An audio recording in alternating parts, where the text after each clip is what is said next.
Hey there, folks. Been a while, but I got something new for you. I got a very, very special treat here. So I've got a new backlight kit sample from Funnyplaying here. We're going to go ahead and check it out. This thing's got some cool new features. I think. It's got at least one new feature. But I haven't actually plugged this in yet, so I'm not 100% sure what all it does besides the primary gimmick here. So let's go ahead and get this opened up, and we'll take a look and see what's going on. In my particular case, I only have the 140-pin adapter ribbon, but this thing should come with a 32-pin as well, like just about every other kit. But it also comes with this thingy here, which is just a CH340, I believe. We'll get into this later. Trust me, we got some good stuff. This is not required for installation. It is just required for customizing the kit. But otherwise, you just get these 3-4 things. We've got a nice new, I think this is a full custom LCD. I'm not sure. I tried searching this up. I couldn't find anything on this this screen here. You might notice this lens doesn't seem to have a logo on it. We'll get to that. But it looks like, I mean, if the model number is any indication, it's a 960 by 720 LCD. So we should have 3 times integer scaling, I believe. I think I did the math right. Whatever. Don't quote me on that. But also, it looks like they changed up the lamination, or not, lamination. I don't know. The shell itself, we got a new shell too. Let's go ahead and take a look at that. So the older style Funnyplaying laminated shells, I've got a assembled one here. The screen module would insert from the inside, and then there's a bracket that holds it on, and it's like a wedge shape so that it fits into the shell nicely, and there's 0 gap between the lens and the plastic itself. I really like that, but it looks like they've swapped back to an older style where, take a look at this front half of the shell. You notice it's got this shelf here that the screen is going to sit on, and then it just sits in there. We'll see how tightly that fits, or actually I suppose I can just install it right now. I don't have any other shells. I don't have any other kits. It's only going to end up there. Anyway,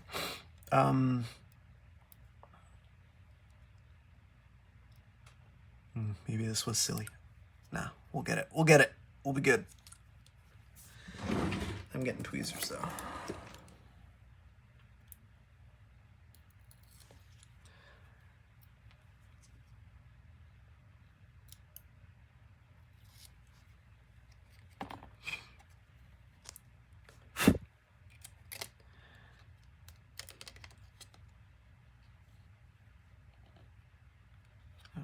Wait. I didn't even see that.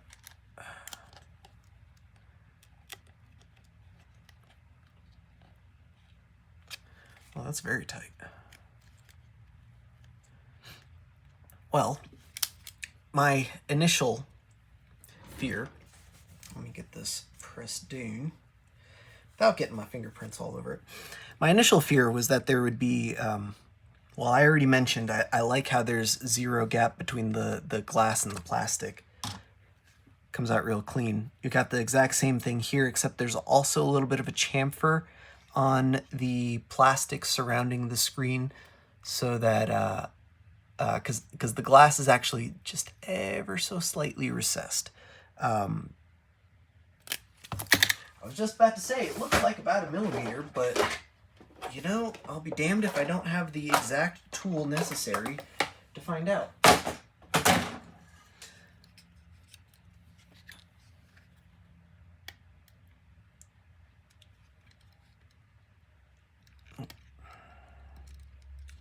I'm doing this funny. I don't know why I'm doing it this way. I'm sorry. Well, 0.5 millimeter. I measured 0.4, but I held it kind of crooked. I bet it's about 0.5. Because when humans design things, they generally stick to convenient numbers. Ooh. Whatever. Doesn't matter. Point is, it's slightly recessed. I like it. Looks good. Set that aside. Now that that's permanently installed. I don't know that this is gonna work with any of the older style kits, even if the lenses are adjusted for new kits. I'm sorry, that made sense in my head before I put that into words. I don't know that any of the older style kits like the ITA or the M2 will be updated to this new style shell and mounting mechanism. So unfortunately, that's going to be a little bit of a confusion as far as stock goes, but should be fine. There are two things I'm noticing about this shell that I'm going to go ahead and point out now, and I'm not sure if that's because this is a sample or if that's just because that's the direction Funnyplaying is going from now on. I honestly have all of my shells and such are old stock, but there's no Nintendo logo on the top here anymore. Thankfully, Funnyplaying didn't put their Retro Pixel logo in there instead. It's just blank. It looks fine. I don't mind it at all. If they're not going to use a stolen logo, this is the best compromise, I think. Same thing on the battery cover. There's no Game Boy logo. There's just nothing. There's still the sticker indent, so you can put a little sticker on there, but yeah, I don't know. I like it. I think it's pretty good.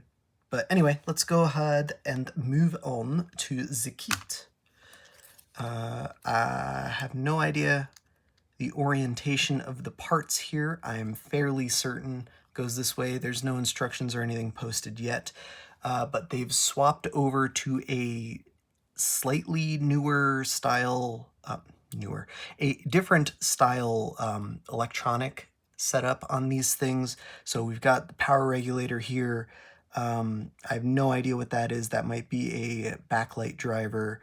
I'm guessing one of these is an EEPROM and maybe the other is, well, they actually might be both EEPROMs, because we can plug in this USB Type-C serial adapter here, and I'm guessing this might write to one of these two, and then the other just holds the firmware for the FPGA here. But they're using a completely different style FPGA. That doesn't look like a go-in as far as I can tell, but I don't actually know. Oh no. I started the video on the wrong lens, so now I can't focus up close. I'm sorry. It's too late. I'll take pictures. But that's something different. Anyway, this is the AGB IPS Max, and right here I have hardware version 1.2. And then a whole bunch of numbers that look like a date, but probably aren't because it's not the year 2028. Oh wait, no. Yeah, that's a date, 25/7/28. So this is, as of right now, about 2 months old. Again, this is a sample. Things might change by the time this thing actually releases, but things might not change. I'm gonna publish this video like normal, and we're gonna treat this as a normal kit. But if this thing does launch and I've got some egregious errors in here, I will make a note of that. It will be in the description. It will be right up top. Please, please, please do yourself a favor and read the description if you have any questions, or if for whatever reason, you know, you've checked another source on this thing and there's some conflicting information out there. I'm gonna try and be as accurate as possible, but getting information from Funnyplaying is trying at the best of times, and the language barrier doesn't help. Okay, so I've got my donor here, tested, seems to be working, but we're gonna detour a little bit because I gotta clean the power switch on this thing. If I you know, just barely touch it. You saw it reset. You can see the power LED is flickering between green and red, or maybe you can't. The lighting in here is not very conducive to seeing that LED. But anyway, you'll have to take my word for it. Highly recommend you clean the power switch on any consoles you're servicing here. And I'll get my batteries over here. We've got some fresh batteries. I need one of these.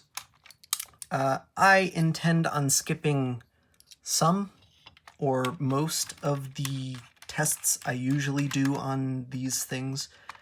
When I first started doing these videos, those tests were necessary because some kits failed them. I've been doing these videos a while. Kits haven't failed any of these tests in quite a while. It's the same set of manufacturers making these things. They learn lessons, and I don't know if they've adapted my tests or other similar tests, or, you know, they're just aware of some of the failure mechanisms, some of the things that make poor performance. So I'm just going to assume they're going to pass and test them off screen. And if there's an issue, I will also put that in the description. Oh, good. This is a 40 pin. I thought I checked, but I wasn't quite sure. All right, so here is where I would normally do the power usage test and the functionality test of this kit, which, by the way, don't install it until you test the functionality.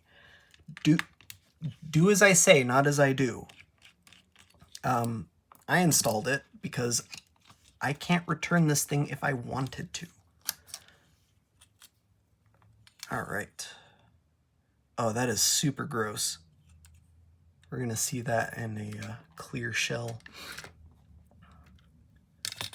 I'm going to replace that eventually, but not today. I don't think I have one handy. Oh, that's significantly less gross. It sounded fine. It'll be fine. Anyway, I'm going to go ahead and clean up the power switch. I'm not going to cut it out of the video, but if you're not interested in that, well, you do you. Go ahead and skip ahead, I suppose. I expect it'll take me about 15 minutes. Because I don't really edit my videos, well, you're just going to have to figure that part out for yourself. This is weird. So I'm looking at this thing, and this capacitor right here, C43, has clearly been reworked. And I don't know that this console's ever been taken apart before. I certainly haven't taken it apart. I wonder if that's factory. Fascinating. All right.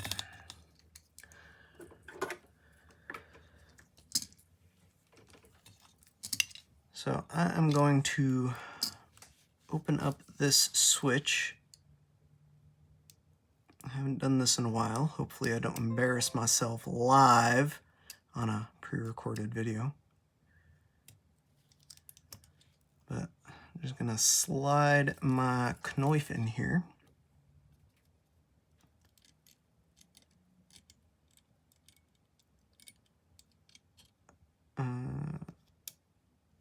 Get that loose and try and lift that up and over the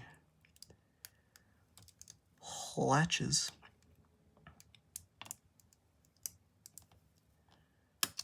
There we go.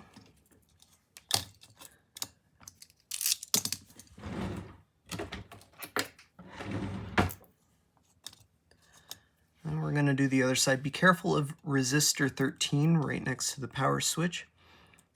If you desolder, that resistor is the drain resistor, so that when you turn the console off, it shorts all the power rails to ground so that the capacitors will discharge properly.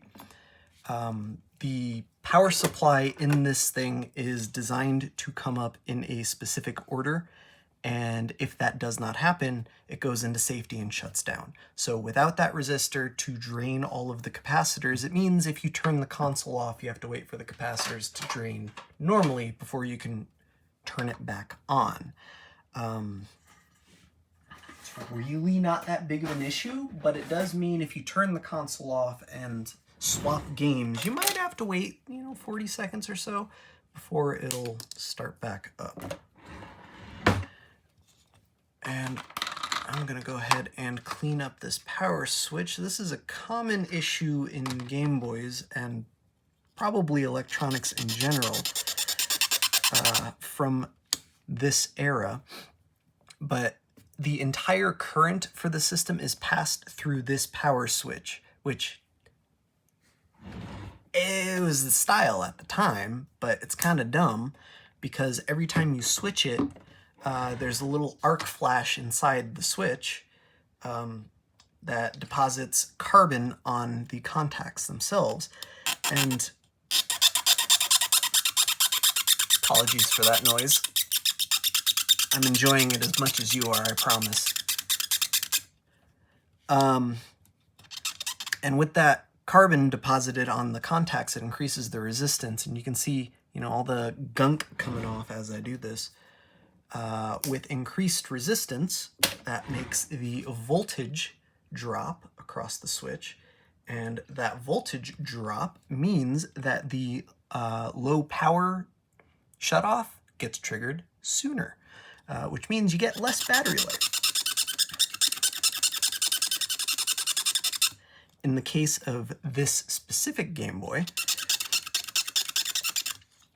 the contact was also very poor between the switch, and that results in the gosh darn thing resetting if you so much as tickle the power switch. I'm going to go ahead and hold the wiper down and give it a quick little wiperoo. I don't know that cleaning this side is necessary, but makes me feel better. And it's already open, so I'll do it anyway. All right, and because I was just rubbing that thing with my cotton swab, I'm gonna go ahead and bend the contacts up just a hair, make sure that it's getting good contact when I put it back inside the switch. I don't know if I've recommended this explicitly in my older videos on this specific subject, but if you hold the wiper down, it won't fuck off on you. And flip that over and drop it back in. And if you find that the wiper is falling out, the easy solution is to put it in the switch and then just put it in upside down. Hold it there and then flip it over. Last but not least, I'm going to bend this, the shielding into a little bit of a W shape. And that is just to ensure that because I was not exactly the most delicate in removing it, and I probably deformed it a little. So in this case, I am deforming it back in the other way to ensure that we get good pressure.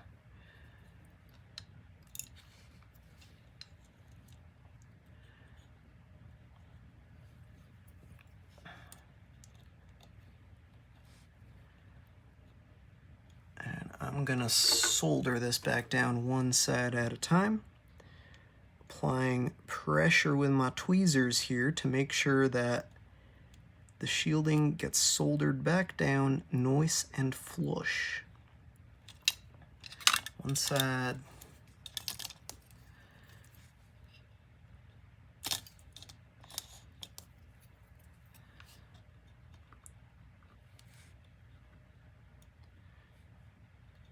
Other side.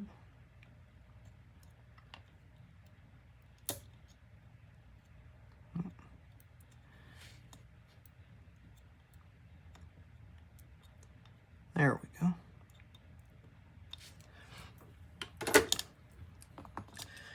And if all goes well, the shielding is nice and flush. And I should have done this before, because there's some schmoo on the outside. But we should be good now. All right, let's do some testing here. Get my power supply. I didn't check the time. I think that was only 10 minutes though, instead of the 15 I quoted. So, sorry suckers. Let's get my power supply, get some baseline measurements in here. Set my quick set.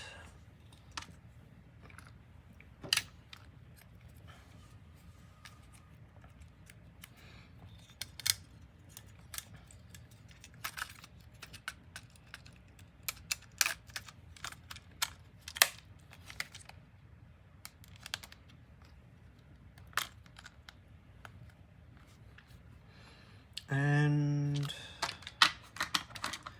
my game, the exact same game I have tested every other Game Boy, every other kit with. Power supply is set to 2.4 volts, which should simulate, not depleted, but less than halfway full batteries. And let's see what happens. Oh. Might have to clean the cartridge slot too.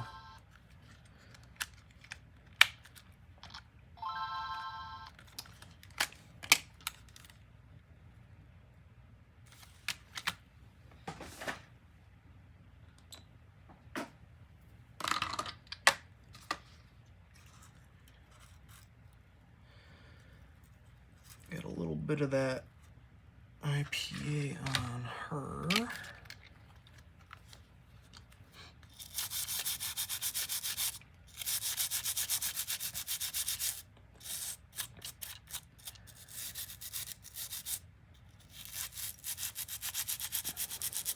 And an in and out motion would be better than a side to side motion, but we're just gonna hope for the best here because this is the tool I have, and well, you know how it is. When you have a Warhammer, every elf looks like a nail. All right.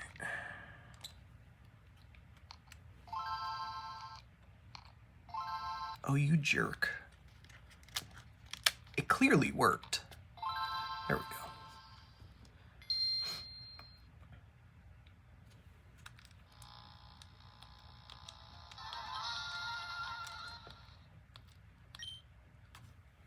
All right, in the overworld, same game I always test, etc., etc. If you can't see that, you'll just have to take my word for it.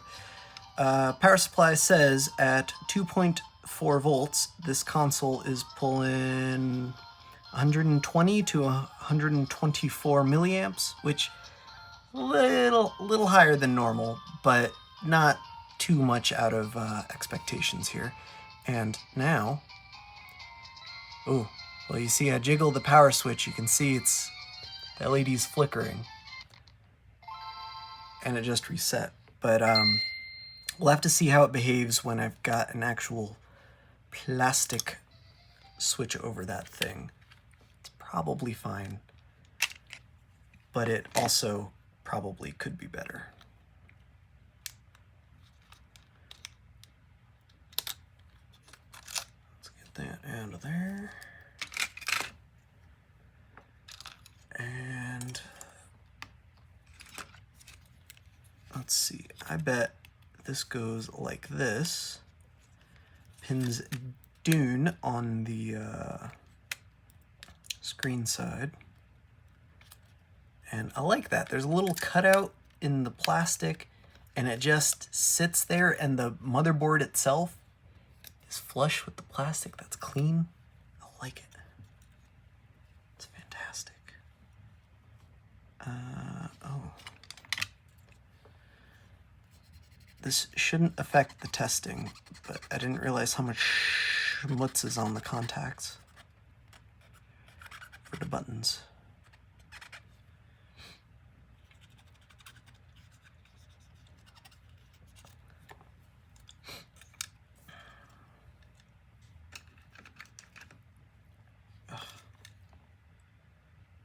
Well, whatever. You'll just have to suffer with me. These disgusting boutons.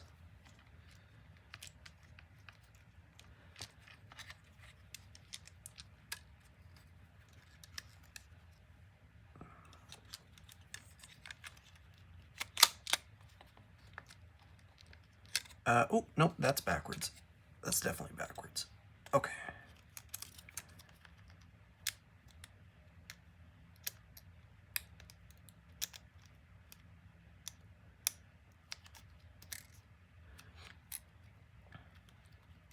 All right, so on the motherboard side, pins down for both of these suckers. Or on the kit side, squeeze me. Because it's pins up on the GBA side.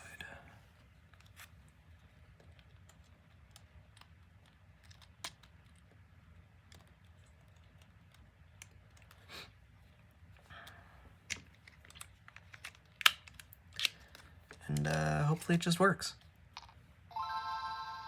Ah.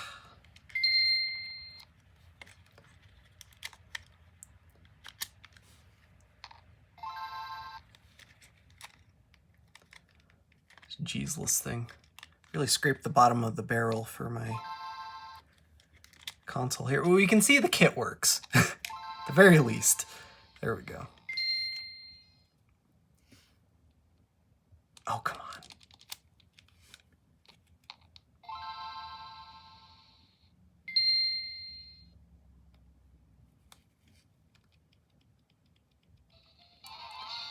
All right. Oh.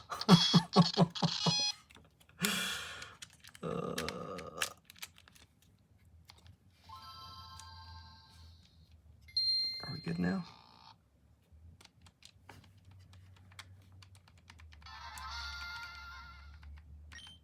Jeezless. Okay. Default brightness, whatever the heck this is. If you rip the touch sensor off and just don't have it anywhere accessible, don't install any button controls, which I don't actually know if this thing supports. Anyway, 2.4 volts. Console's pulling 400 milliamps?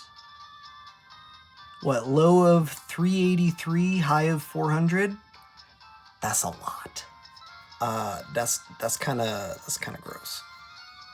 Let's see if we can.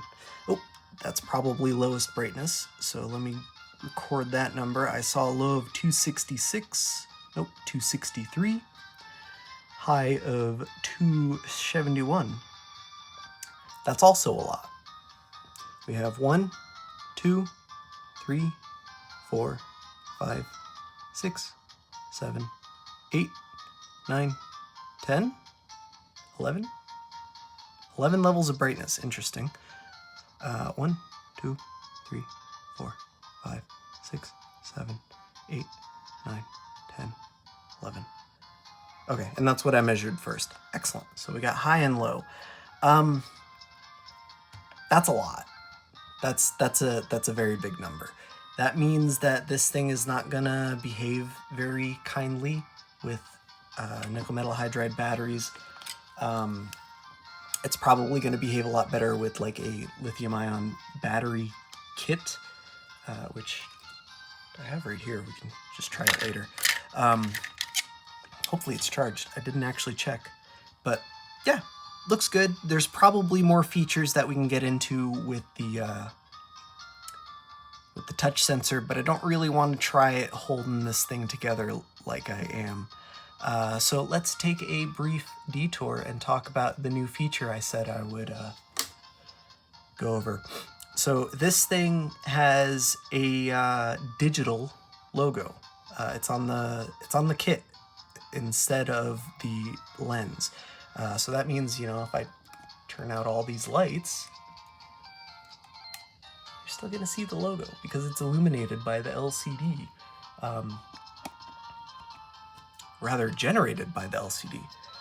It also means you can set it to display whatever you want, and that's why it comes with this little thing here. So we can plug this in and change out the logo, allegedly. We'll check that out in just a moment. Let me go ahead and get this unplugged so that I can get my power supply back plugged into the laptop that I'm going to use to show you the logo here. But let me also get a little bit more, let me get this thing a little bit more stable.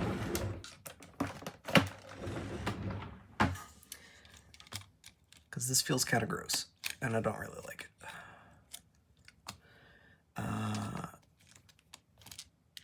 Rather, these buttons are totally gross, and I don't want them in here because chances are pretty good I'm not actually going to take this thing apart again. But don't quote me on that. I've got a whole slew of buttons. How about orange? I like orange.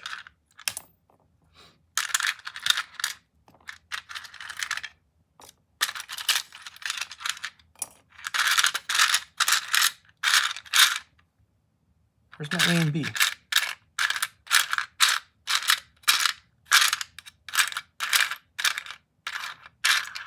Okay, we're not doing orange. Apparently I don't have A and B buttons for orange. How about instead of that, we do this green.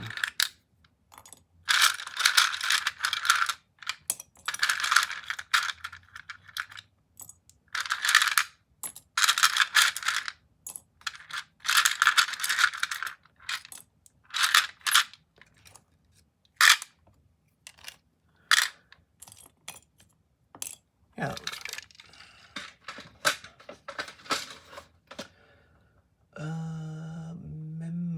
Membranes. Oh, look, I also have green.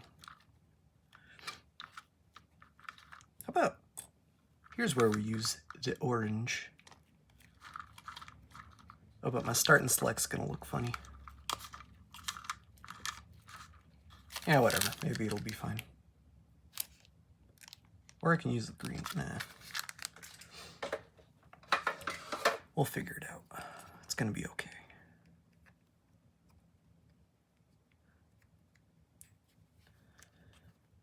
Oh, okay. I should have checked this, but here are the button controls. Right, select, and left. I want to solder them up just to see if there's any differences, but at the same time, I want to see how this thing works without button controls, because it's just got a touch screen. I better solder it up while I have it open.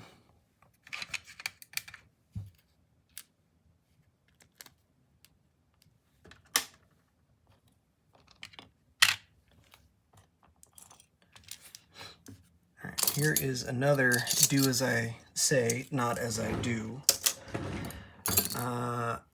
You should remove this stuff from the plastic shell whenever you're soldering. I trust myself to be nice and careful because I'm very experienced, but I'm also putting this aluminum card behind the thing so that I don't damage anything with heat.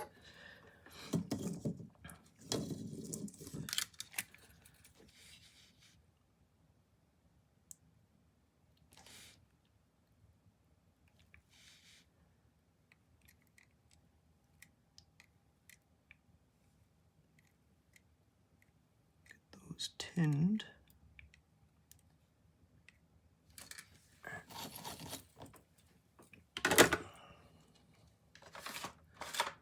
Get some wire in here. How convenient. I still have this package of wires that Funnyplaying used to sell and might still, but I haven't actually checked in a while because, you know, there's a lot of wire in here. Not that you need anything specific, it's just easier to have pre-cut lengths.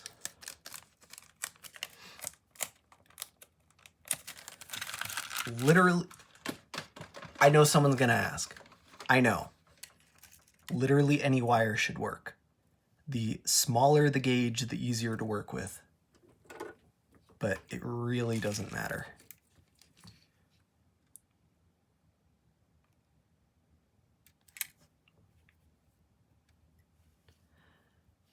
I have no idea what gauge wire this is. It's somewhere between 30 and 34.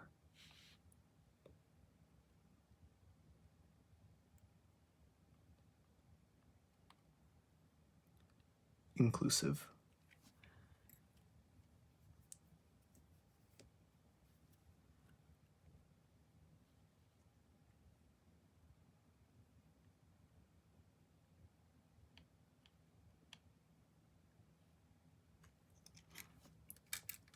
That's a bad solder joint. Let's fix that.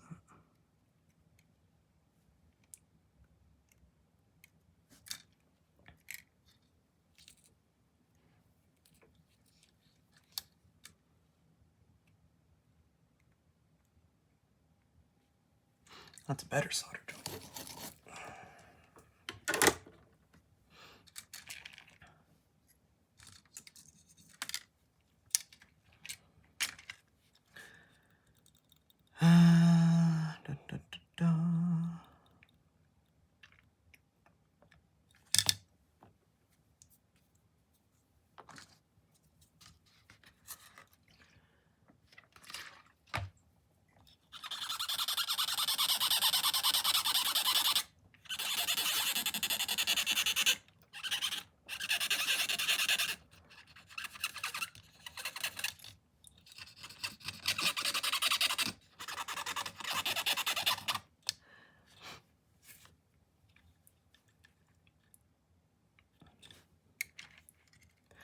All right, so if I wanted to do this proper, good and proper, I would cut these wires to length so that there's no slack. But I don't think I'm going to do that.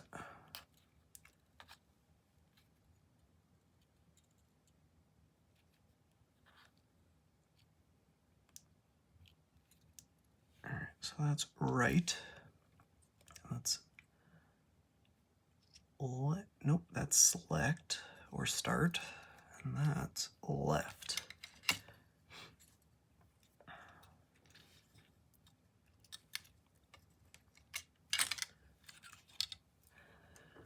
I'm going to use the test pads here. I'm pretty sure that's the one we want.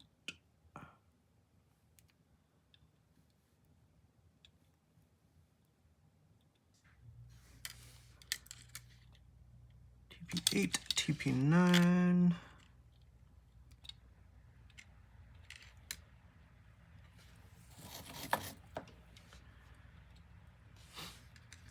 And yeah, I guess I'll do select.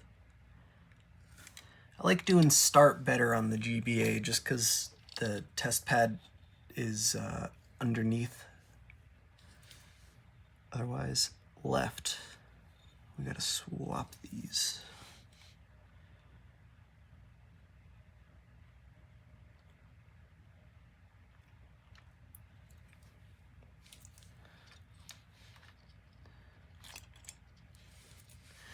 By underneath, I mean the membrane goes over that, but it's really not that big of a deal. I just think it's cleaner otherwise.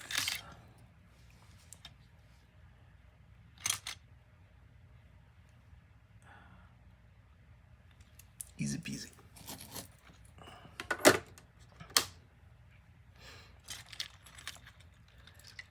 If you're being extra fancy, you can even route the wires up and around, and like you can run them through the legs of the CPU just to make it all nice and clean and managed. I should have stuck this down first, because that would have made life a lot easier.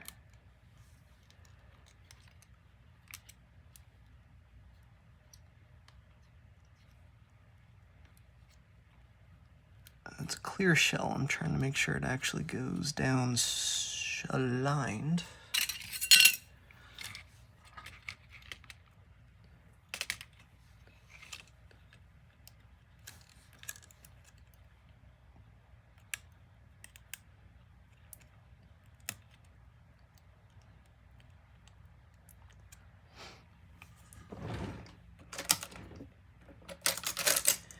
Spudger, give me a spudger, please, thank you.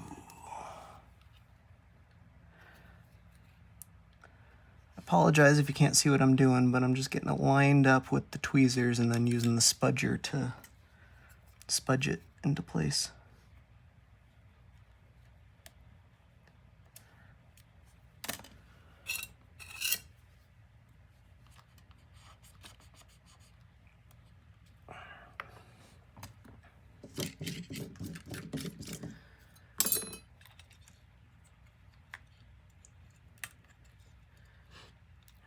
All my wires should be nice and hidden down here. Let's make sure they don't cross anything, get stuck anywhere.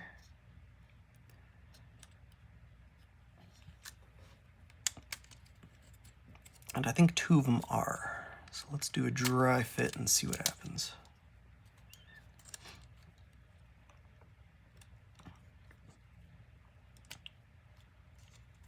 It's amazing how this is actually still a problem with Funnyplaying custom making their own shells. But there's this little ridge here along the edge of the screen on both sides that these wires will get pinched underneath. Unless you run it like down and totally around.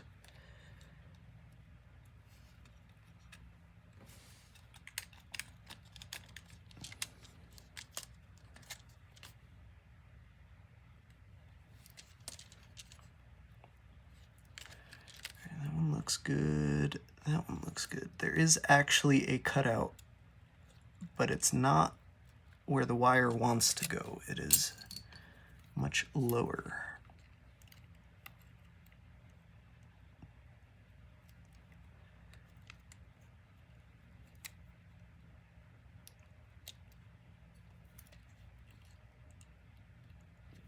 But that one looks to be in the cutout now. I think we're good.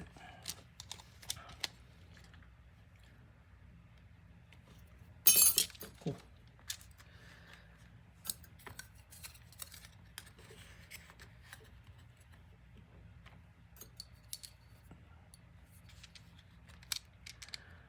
So presumably the retail shells will come with screws, but my sample did not. So I'm going to reuse the OEM ones and hope for the best.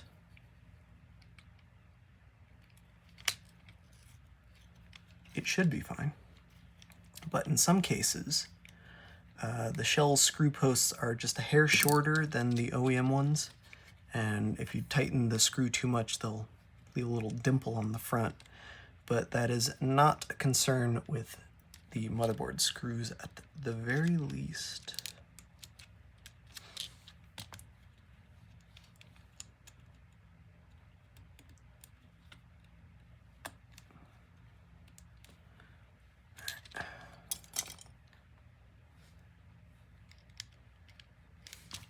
I wish they would have moved this connector over so that you can access it without having to tear the whole thing apart.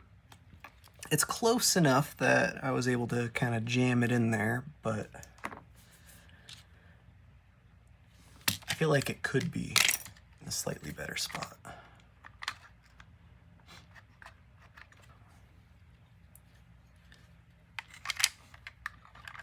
And I can just run that out there so that I can power this thing with batteries and we can still try it out. No, I can't. That doesn't fit. All right. That's fine. I guess we'll figure something out. Okay. Next step. I've got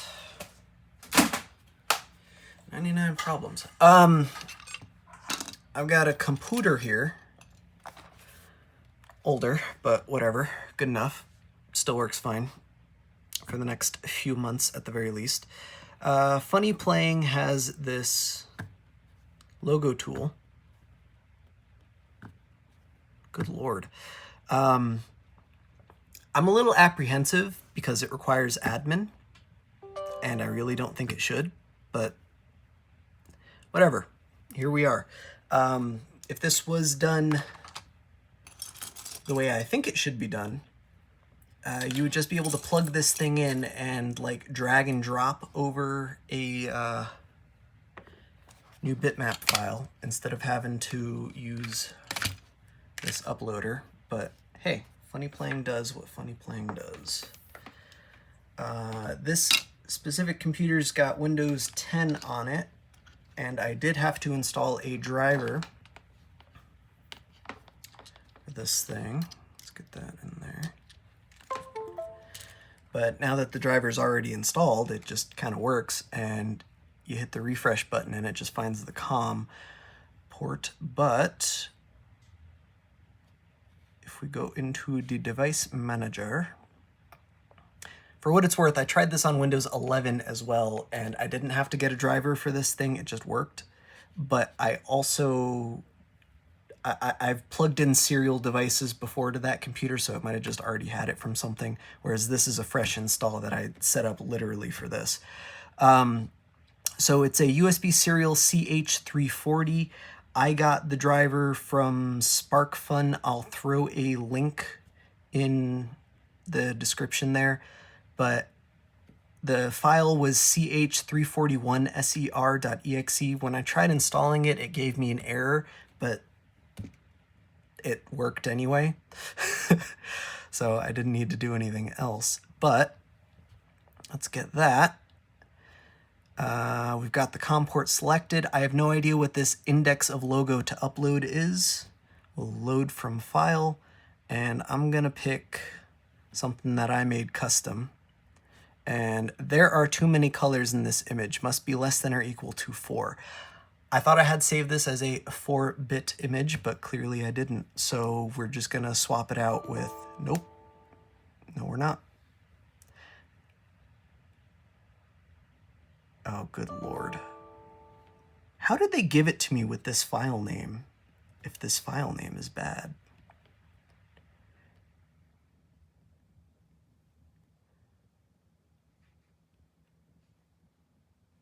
What's going on here? Let's restart this. Load from file, there we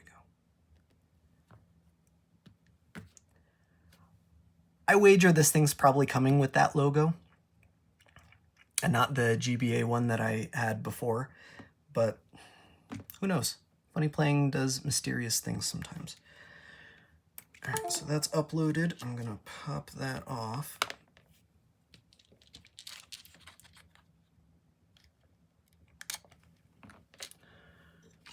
And we're gonna try out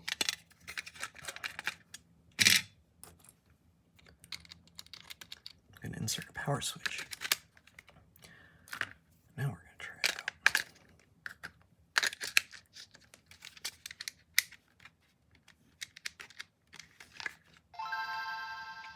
And that didn't work. I don't know. It's a work in progress, I guess. Did they give me the logo that I have here? Probably. Yeah, it looks about right. All right, well, I'll figure out what's going on, how to make this thing work, but let's take a look at the properties of this image just in case. And you can see it's a 960 wide by 80 pixel high, bit depth 1. That's probably where I messed up. Okay, so another one I was looking at was a bit depth of 4. In fact, it might have even been this FP one, which would explain why that didn't work. That one's a bit depth of 24. Yeah, I have no idea. I don't know what Funnyplaying's doing, and I don't have software on this computer to fix that. I was not able to get a low bit depth image to save in GIMP.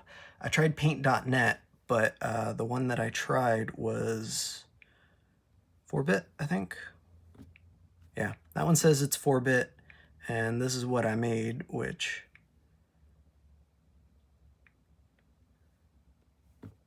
is also 4-bit, but it doesn't like it. I don't know. I'll have to play with this a little bit more. Unfortunately, getting files onto this computer is not the easiest thing and not something I really want to play with right now. Hang on. We're going to try one more thing. Where is my open file location? We're going to... No, not print. Edit. And file save as. I can do 16 color bitmap. Oh, monochrome bitmap. Hang on. Let's try that. Yes. Load from file. Ah. Maybe it likes that one. Okay. So the Windows 11 Paint wouldn't let me do that, but the Windows 10 Paint appears to.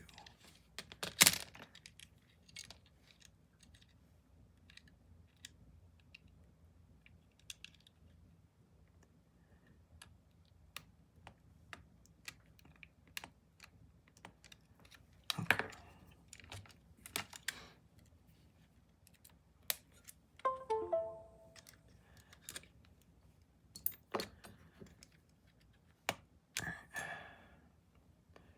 Refresh, start upload. Nope. It didn't like that.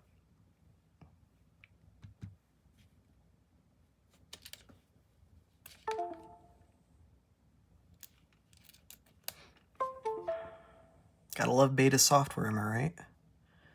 Task manager. Logo uploader and task.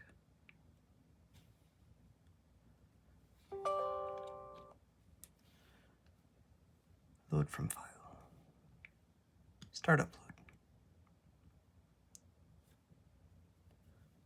Close it this time, so I don't do that again.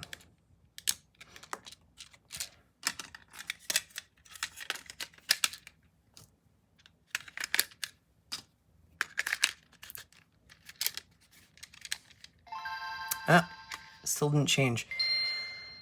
Okay, so yeah, I don't know why it's not working, but in theory, that's how it's supposed to work. I'll have to try and reach out to Funnyplaying, but you know, just pretend it's working, and I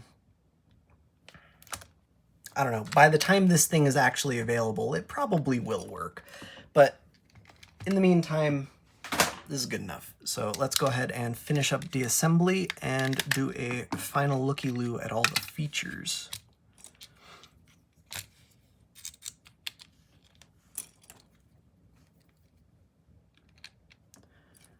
It's also entirely possible that my driver install, I said it gave me an error, but it worked anyway. But maybe that's still a problem. All right.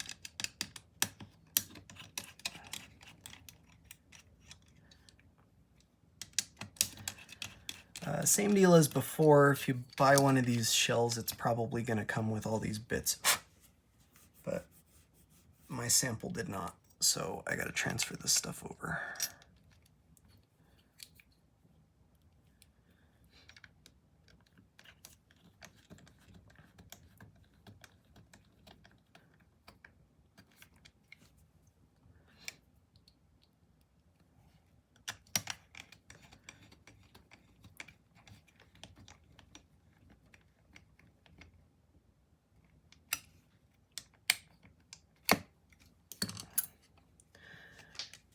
And if you're using one of those lithium-ion battery mods,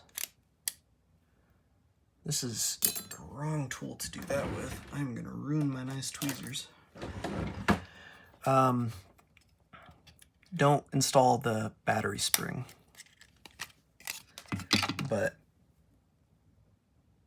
I'm gonna install the battery spring. There's just this little tab here that you can bend out of the way. And that just slides in there.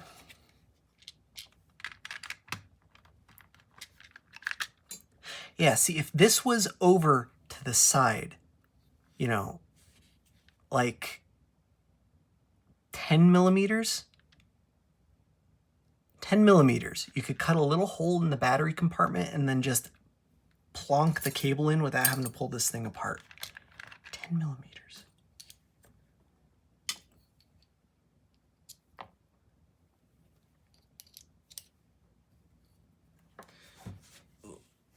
That's a gross looking screw.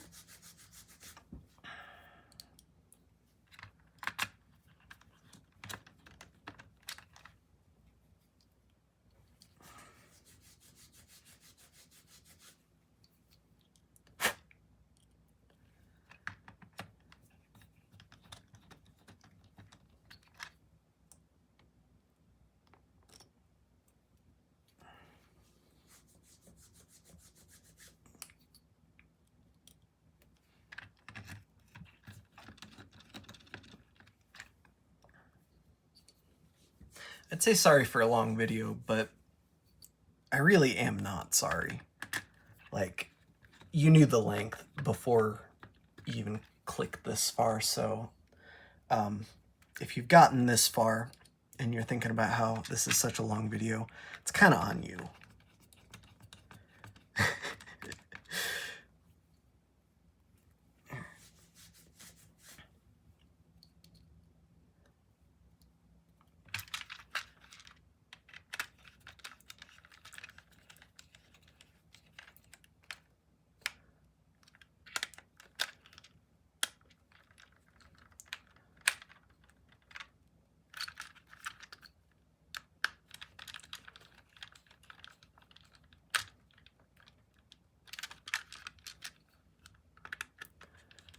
I totally forgot to clean up the volume wheel. It's kind of gross looking.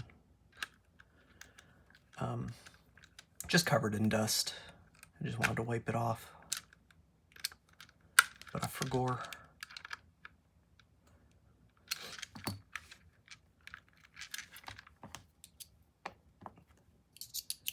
And what with this being a transparent shell, I'm always gonna see it. Be very careful with this bottom screw. This is the one that usually causes problems if you over tighten it.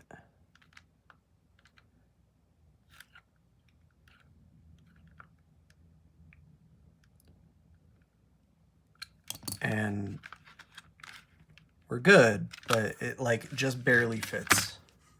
Put my screwdriver away before I lose my bits again. That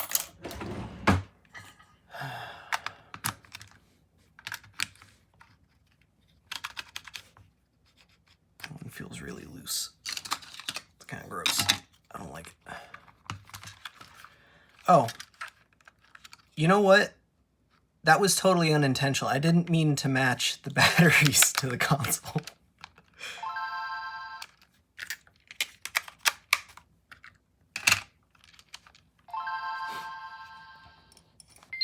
I mean, of course I did. That was totally intentional. Like, I planned this from the beginning, obviously.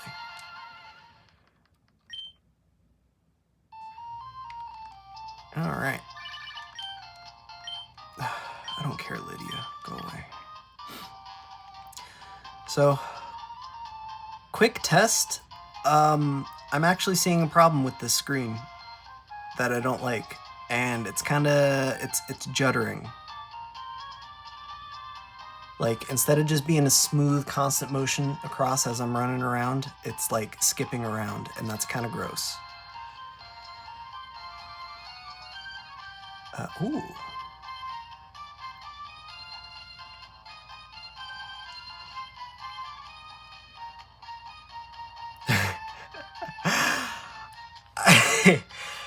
Adjust cream. Grid function off. Logo. Oh, you can upload multiple logos. That's what's going on. That's what the index is. Ha! That's actually really cool.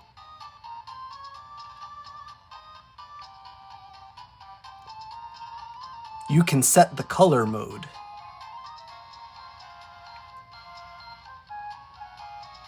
Frame on.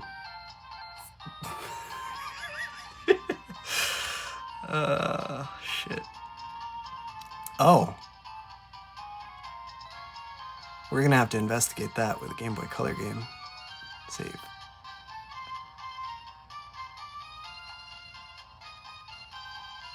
Oh, goodness.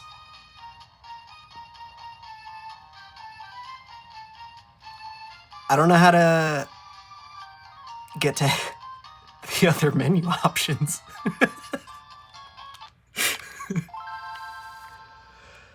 Okay. So, I'm sorry, I've been playing with this and I haven't been explaining what's going on. So, long touch to open and close the menu. Short touch to trigger the options. We have, of course, the first one was the brightness. Second option is pixel grid on or off. So I'll get some microscope shots we can take a look at later. I'll upload them and throw it in the description there. You can see there was the on or off. It was both horizontal and vertical. Logo, we can change the logo. Oop. I want my silly logo. There's these color modes. Looks like there's 4. Let's see what we have. We have normal, DMG, pea soup, I guess. This looks like a desaturated color mode. I kind of like that. That's nice. And then black and white. I'm going to leave it on normal, though. Frame on. I don't know. Oh, this is probably frame blending. Okay. And that doesn't seem to help with the juddering. We'll check that out. GBA and GBC mode. That's fascinating. Oh, there we go. Now I can cycle. That's weird. All right. So close. And then I think I did select L and R. There doesn't appear to be a shortcut for brightness or anything like that. So holding select, hit, and then holding L and R. I got nothing. It's possible that button controls aren't implemented yet. Maybe beta firmware? I don't know. That's kind of a shame. Now I regret spending the time wiring it up. But, okay. Well, there you go.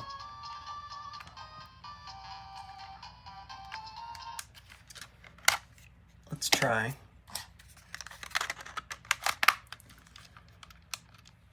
I finally did some nonsense with my Nintendo Power Cart and replaced the games I'm literally never going to play with some test suite stuffs. So we can go into the 144p test suite here. And I think I wanted the grid. And then we're gonna do... We can adjust my screen brightness by LR or touch. All it did was turn off.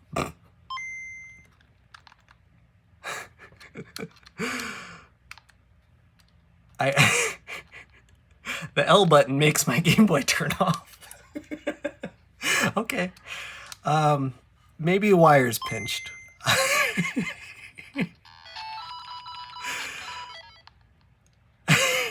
I don't even know what to say about that. Does it do that in GBA mode? No. Oh, yeah, it does. Okay. Well, maybe that's why my shortcut's not working. Okay, we'll take a look at that in a minute.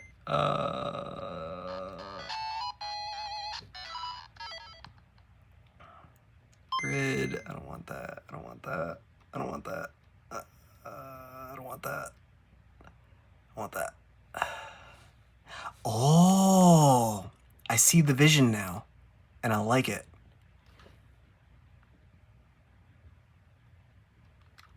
Huh? Huh? You see what's going on? I like it. I like it. I like it a lot. Frame. You can see the scaling is kind of wonky, but I think there's not a whole lot that can be done about that. That seems to be a Game Boy thing. Zas.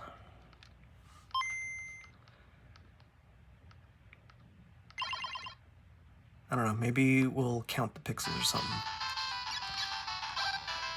I think frame blending was already on, because that looks totally fine.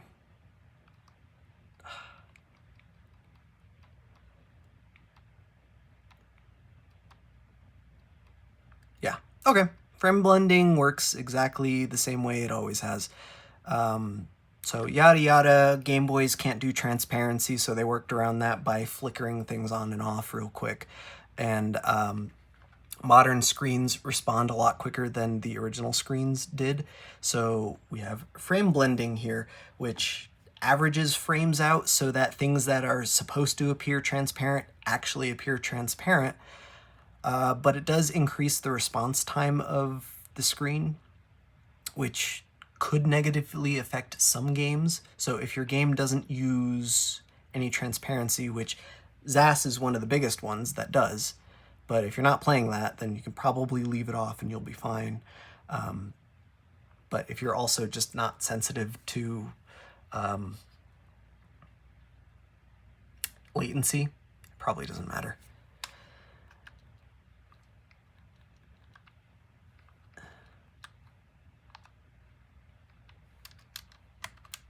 It's frustrating. Okay, let's see what's going on with this stupid button.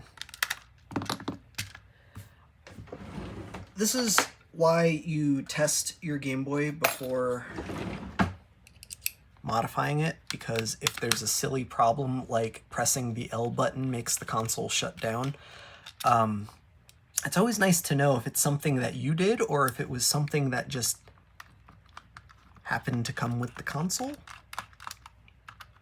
I didn't fully test this thing, but I'm fairly confident that that's something I did.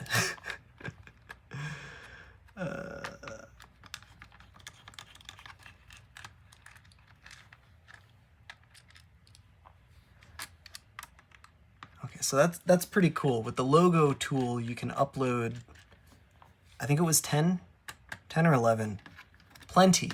You can upload all the logos you might want and then swap between them on the fly. I like that. That's cool. That's way better than just having the one. So now I understand. I totally get it. I still think they should move that connector over just a hair, but it's not as pressing an issue now, I think. Since you don't have to, like, take the darn thing apart to swap logos. You could just do that on the fly. All right.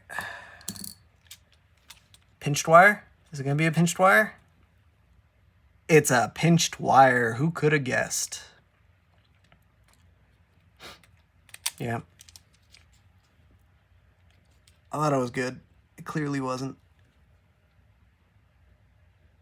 Okay, this one's good, so I'm gonna screw this side Dune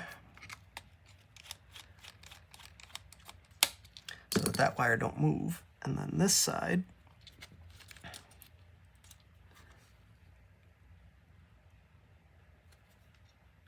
start and select, we're fine. Don't have to move that at all. It's just underneath that. But this other one is going to be a problem.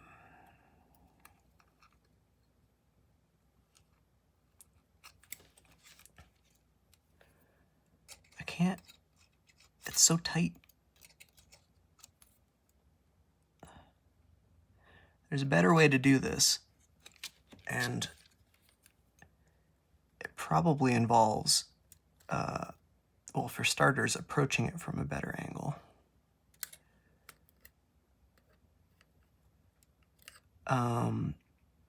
But you can just tack the wires down or trim the stupid shelf. Is that clear now? That looks clear. I think it's clear. Of course it's clear. I knew it was clear from the second I opened the shell.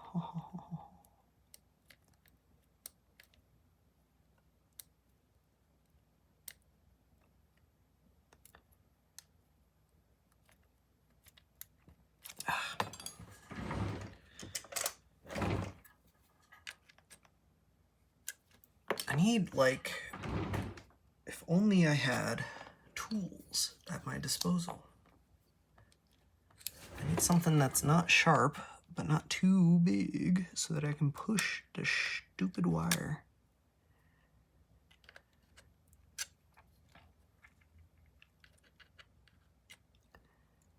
Out of the way. All this nonsense.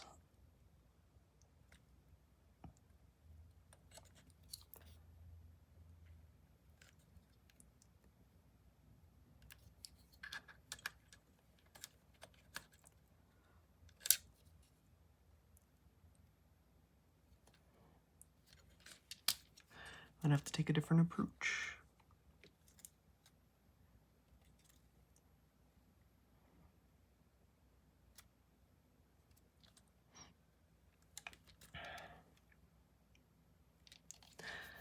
One thing that would probably make this a lot easier is just go around the other side of the board. So come up the top, so it's soldered on, comes up, and then just wrap it around the back, you know, and then go down that way and through. It's probably a lot easier.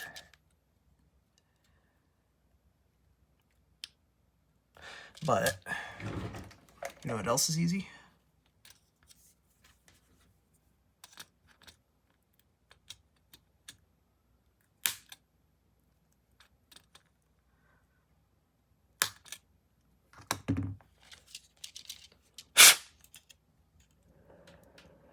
Wow, look at that, now it clears. Who could have guessed? It's a Christmas miracle.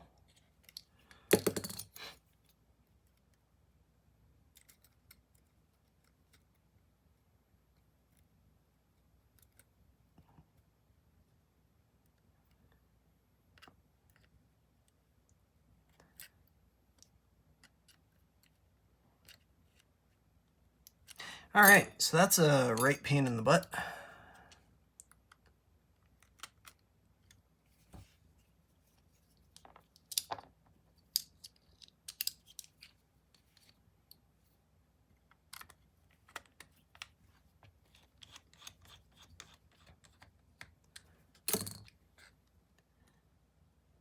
But, whoop,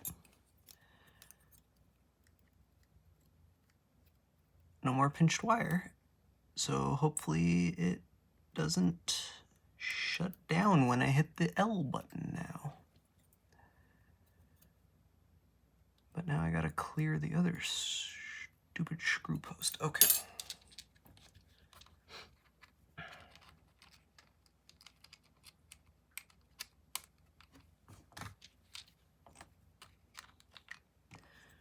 Now let's put it back together and try out those shortcuts again. And this time I will make sure that my L and R buttons are working before we blame the kit. How about?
Probably should check this before putting every single screw in, huh?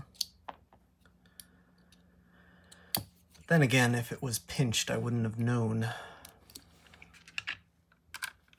without every screw.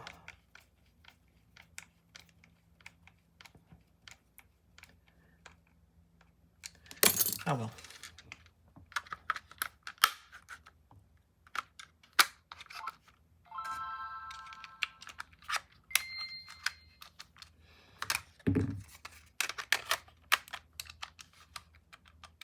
There we go.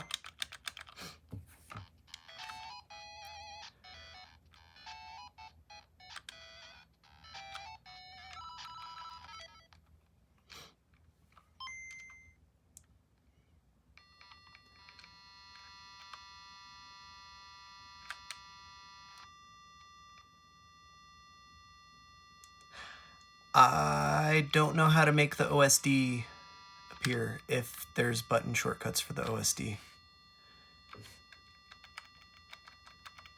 And that doesn't appear to work either. The buttons are definitely working this time. All right, so I'm gonna assume that yes, it's a problem, but it's probably not a problem for the retail kits. I should hope that this is something that will be updated or fixed, including that typo. HD and pixel mode, okay. Select logo style to be display. That could be worded better too, I suppose. You can set the color mode. That's fine. You can switch frame mix. That's fine, I guess, too. Select the display mode for GBA, GBC. That's fine. Complete the settings, save and exit. Yeah, I guess the most egregious thing is the missing S on the word screen. The rest could be worded,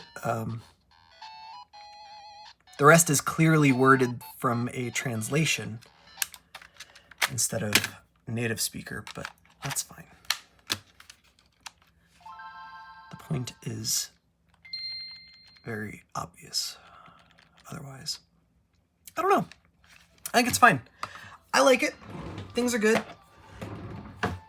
Aside from a few, hopefully just beta issues, but the hardware itself seems pretty solid.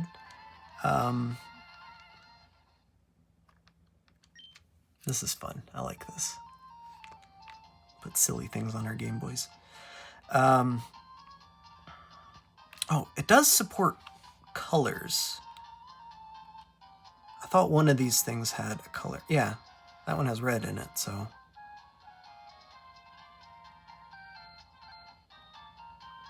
I don't know. It's probably worth playing with.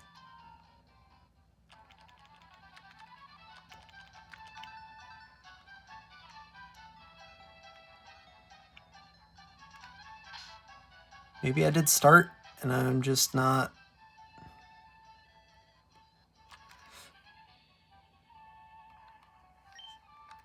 I thought I did select. Doesn't seem to do anything with start though.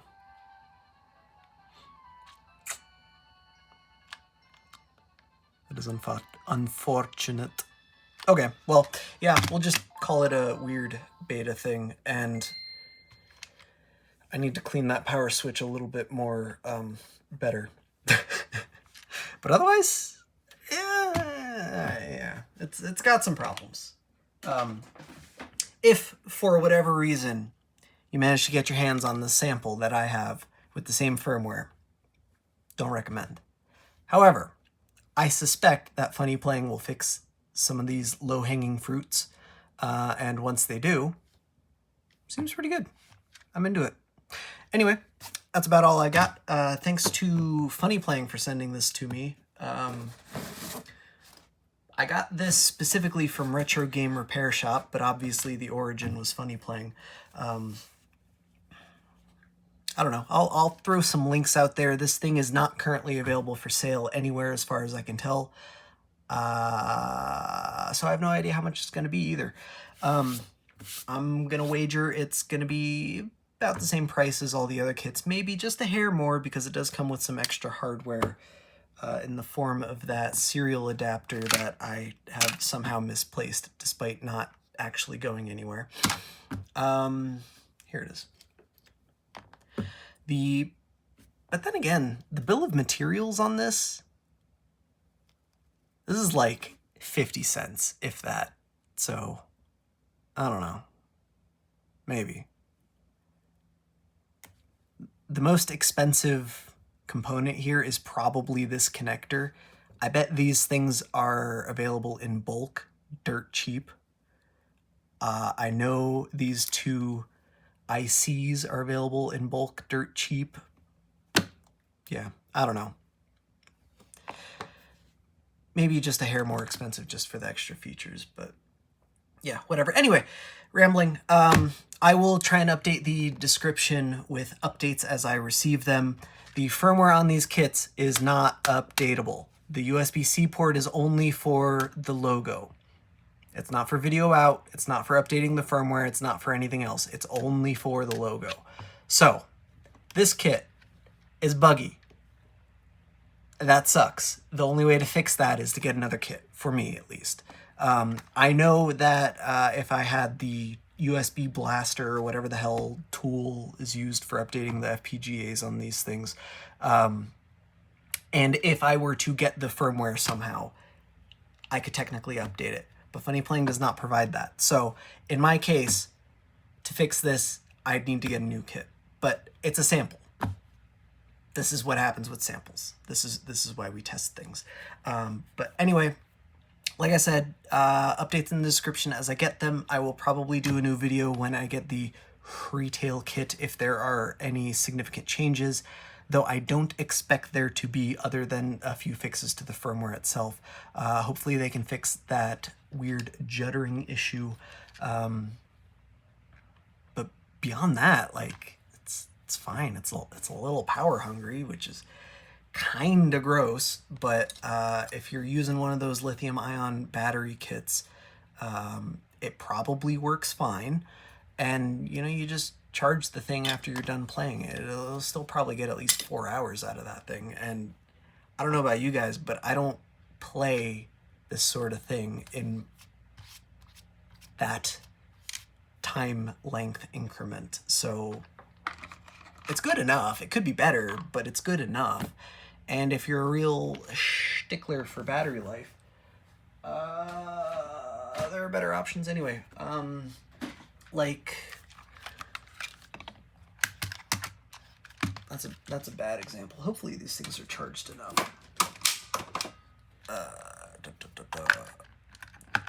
I have been trying to recondition these ancient IKEA Lotta batteries because they are not performing very well anymore. Hey, they still work. Excellent.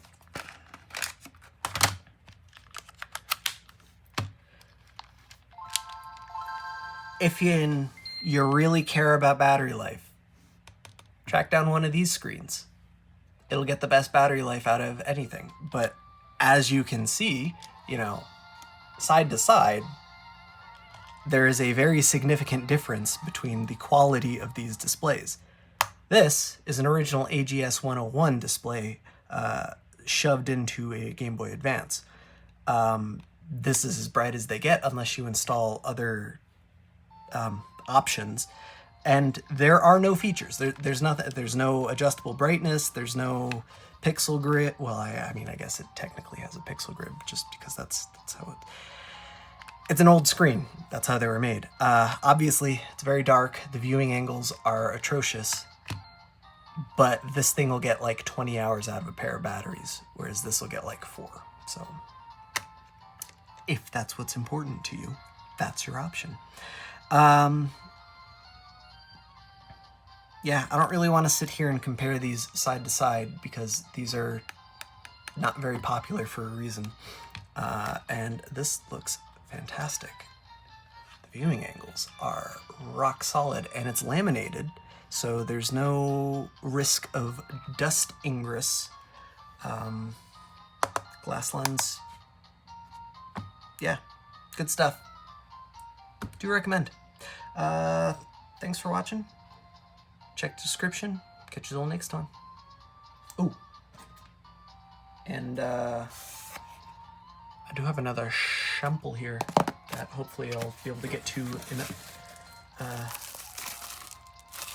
briefly. And some more cartridges from Funnyplaying. New stuff. I probably won't do a video on these because they're the same thing but different. They're just new flash carts that perform slightly differently, but once you have the game flashed to it, it plays the game same as every other flash cart, so I don't know. I can't think of how to do a video that's longer than 2 minutes on those things, so here it is. There's new flash carts. Same as the old ones, but new, and hopefully a little bit better than the V2 of that other cart from Funnyplaying. But anyway, bang for buck, man. I got so much mileage out of these things, even though they're still being a pain in the butt. Love them. $7. They're not that cheap anymore, but those were $7.